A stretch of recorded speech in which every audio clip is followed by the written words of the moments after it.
Most parents are not mature enough to raise a child without mentally damaging it. My kid is only 2, but on a few occasions I have apologized when I have gotten frustrated with him for just being a cranky 2-year-old, or when arguing with my wife over stupid shit we probably shouldn't be arguing over in the first place.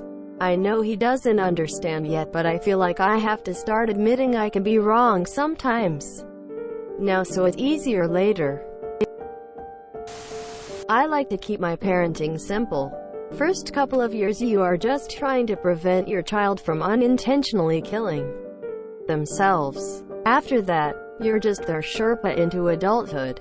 You teach them and give them the tools necessary for life, and hope that they make the right decisions for themselves, not yourself. Be kind, be passionate, behave well. There's an old joke like this. Q. Why do most religions encourage large families? A. So some kids aren't raised by amateurs. Edit. Going Grammy style. Thanks you, Hybrid Killer 13. You, Revolution of 1. And you, IT's Da Saber for the silver. Thanks you, Matt Tom for the rocket like. Hashtag for any parents trying to be better. In Love While Parenting app. This amazing little app is available for free on Apple and Google. While it is aimed at people who are parenting and in a relationship, the facts and guides it shares are extremely useful in helping you build stronger relationships and emotional bonds with those around you. It has short videos and is easy to use, just a few minutes a day. No Drama Discipline, the whole brainchild, both by Daniel J. Siegel and Tina Payne Bryson. These are wonderful parenting books that really teach you how to encourage and help your child thrive and move away from punishment and towards teachable moments and bonding experiences. They really explain how a child's mind is different, how to manage tantrums and misbehavior in a more conductive manner. Things to remember on your journey of self-growth. Progress isn't linear, mistakes are normal, and they do not erase the progress you have made. Be gentle with yourself. You cannot shame your way into improving. Don't try to change every single thing at once. True lasting change is done incrementally over time. Hashtag YOUCANDOTHIS. Hashtag break the cycle.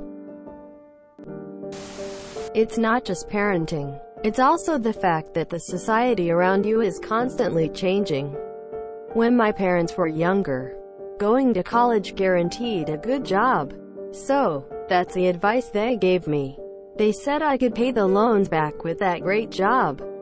Well, also, when my parents were growing up, it was called spanking, and it was considered top-tier discipline. But when they became parents, it was viewed as abuse, and they were left with the challenge of teaching discipline without using the one thing they knew. There's lots of examples like this. Parenting is really difficult in a dynamic society. Therefore, most of us are mentally damaged. I always remind my 9-year-old, I've never been a mom before, so bear with me while we figure this out. This goes to show that raising a kid is not easy at all. The sacrifices, the fear of ever losing them. I'm so scared of having children because of this. I wonder if anyone is able to raise a child with 0% damage. I thought I was mature when I was a parent. Now that I am a grandparent, I think I was an imbecile most of my adult life.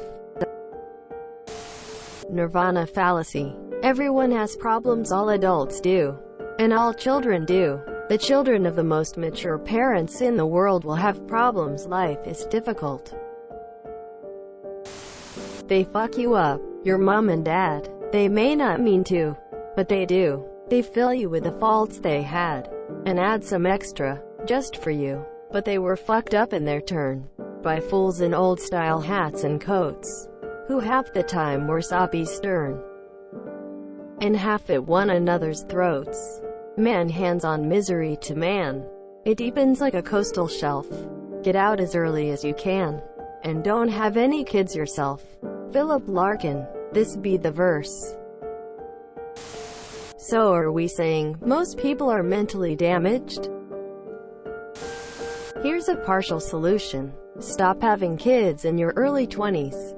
That way you can become emotionally mature instead of having a kid at 18 and 22 and then taking out all your emotionally immature rage on a small child, giving them crippling anxiety and an inferiority complex later in life. Most people spend their adulthood recovering from their childhood. If most people do something that isn't the norm, then maybe the norm is what most of them do. Sounds like a certain amount of mental stressing is normal. I'm still waiting on this utopian society to come out and show us all how it's done. I would have thought Estonia or Sweden or some such Scandinavian European type place would be the closest, but they have huge suicide rates, so I don't know. Yay. I think my mate's eldest has had some kind of subtle mental damage of some kind. I've never seen anything like it with any other kid. From what I can tell, they are good parents, but something is wrong with that wee one. I grew up raising my nieces and nephews that my sisters had. Like talking 8+ nieces and nephews who I spent a lot of time babysitting. I and my family were in the hospital when my sisters had their kids. Every single one. I changed diapers. I made food. I helped them with homework. I taught 2 of them to swim and 1 of them to ride a bike. I was still a child myself for a lot of it. I babysat neighbor kids when I got older for money. I even considered going into some form of childcare as an adult, but I also know men are sort of ostracized in fields related to children. But straight up being a parent was something I was still sorely unprepared for. I had just about as much experience anyone can have short of having a child already. You simply cannot prepare for being a parent. Some are more prepared than others. But even the most prepared people will fuck it up at some point. Nobody is perfect, and we are imperfect people who inflict out imperfection unto our children. All you can hope is that you do a better job than your parents did and hopefully make fewer mistakes. A child is like a falling object made from highly polished pristine glass. It's impossible to touch without blemishing it, but if you don't touch it at all, it will smash. Your folks were doing the best they could. Some parents are just able to do better than others. I mean, what is mental damage in this respect? To me it just sounds like life. Kids fall and get scrapes and cuts. Some even leave scars. Same is true for the mind. Obviously most people don't want your child to be hurt in any way. But that's just life. I'm not talking about actual trauma and abuse here, either. Just the typical ways in which parents screw up with their kids. If you enjoyed this video, please check out our playlists full of similar content. Epic Eracast is like doom scrolling for your ears. Please like, share, and subscribe.